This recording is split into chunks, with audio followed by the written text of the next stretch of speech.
Welcome back. In this lesson, I'll give you a quick tour of the form components inside Bootstrap.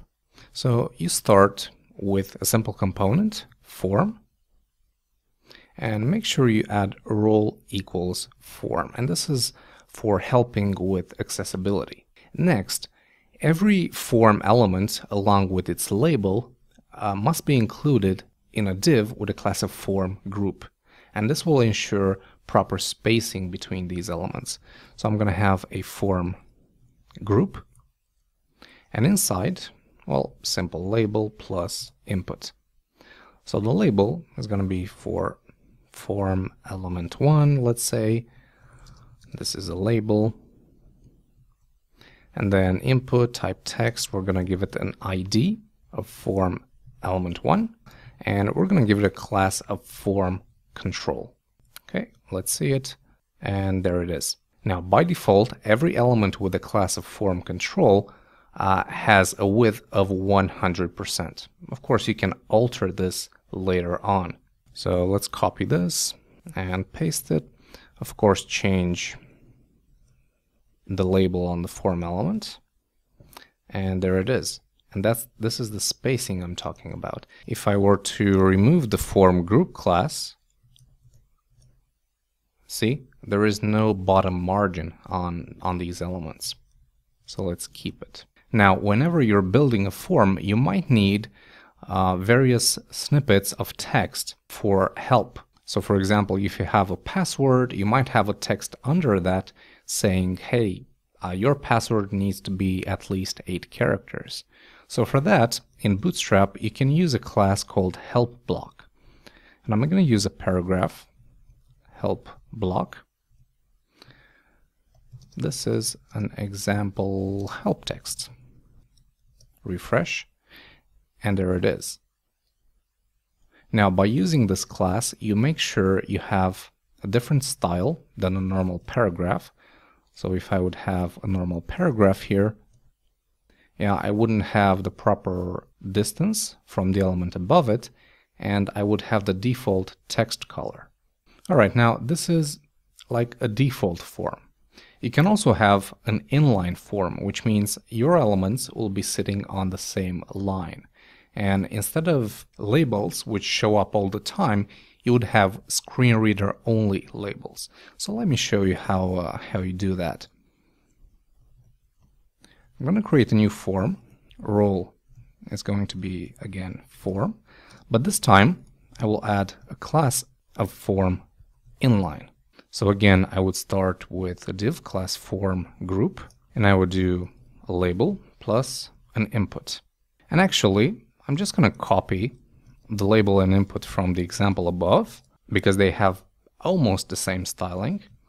Change the ID here. The only difference is, on the label, I'm going to add the class of SR only, which means screen reader only. So this text will only be shown on screen readers. So let's duplicate this, and let's add some placeholders here, because since we no longer have labels, the user needs to know what he needs to add in there. So I'm going to say enter email, and then on this one, I'm going to say password. Now let's change this input type to password. Refresh, and there it is. You can also add a button with a type, let's see, of submit. Class is going to be btn, and let's do btn default. Let's say sign in. And notice, oops, btn here. And notice this button is on the same line. And we don't need to put the actual button in a form group. That's only for grouping different elements. You can also add checkboxes here. So for example, to add a checkbox, you would need to create a div with a class of checkbox. And inside, you would have a label. And inside that label, you would have an input type checkbox. And after the input, you would say the text, like remember me. All right, so this is actually how you create checkboxes in Bootstrap. All right, now there is another type of form, which is the horizontal form, but I'm not going to go over that right here because it would just be repeating what we're doing in the exercise part. So you'll see it a couple of lessons ahead. But for now, I want to talk to you about the validation states. And Bootstrap includes validation styles for error, warning, and success. To use them, you need to add the following classes to the parent elements. So I'm just going to use this first form here. So on the form group, I'm going to add the class of has warning, for example. On the second one, I'm going to add the class of has error, and I'm just going to duplicate this, and I'm going to say has success.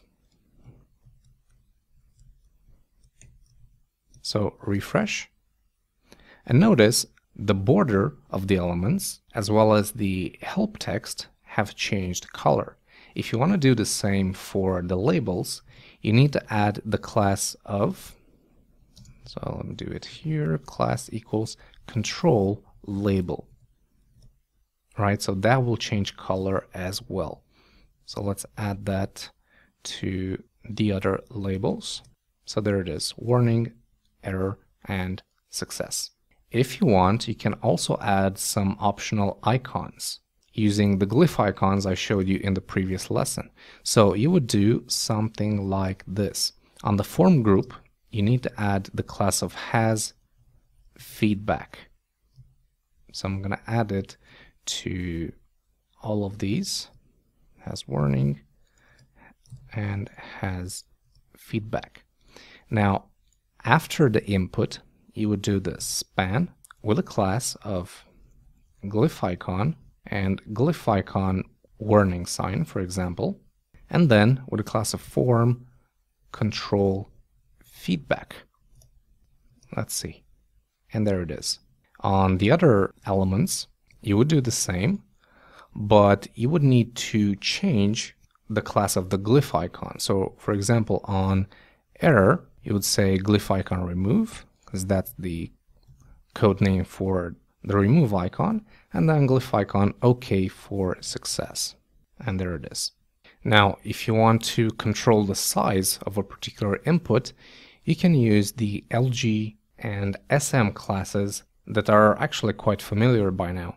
So, for example, on this inline form, let's say I want this first input to be large. So I'm going to say input LG. Right, so now it's bigger than a traditional input.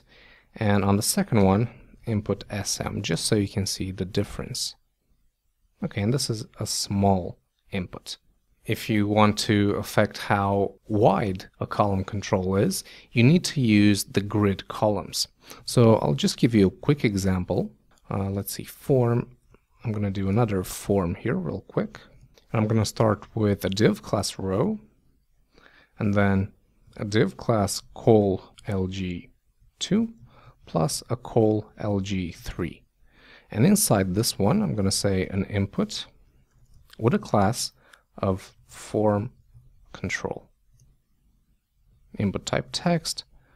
I'm just going to do a placeholder here so you can see the class. So it's col LG2. I'm going to copy this. I'm going to put it right here where it says col LG3. So refresh, and there it is. Now you see this dark background because I'm still using the demo classes to show you the grid system. But without it, and let me just remove my demo area class here. Without it, this is how it looks like. And you can go even further and add as many elements as you want. So in my case, it's called LG7. Right? This is how a 3-column form would look like. So that's how you use forms. Pretty straightforward. And although you gotta learn some new class names and HTML structure, these components are very easy to use. In the next lesson, I'll show you a more advanced component, the dropdown. So I'll see you there.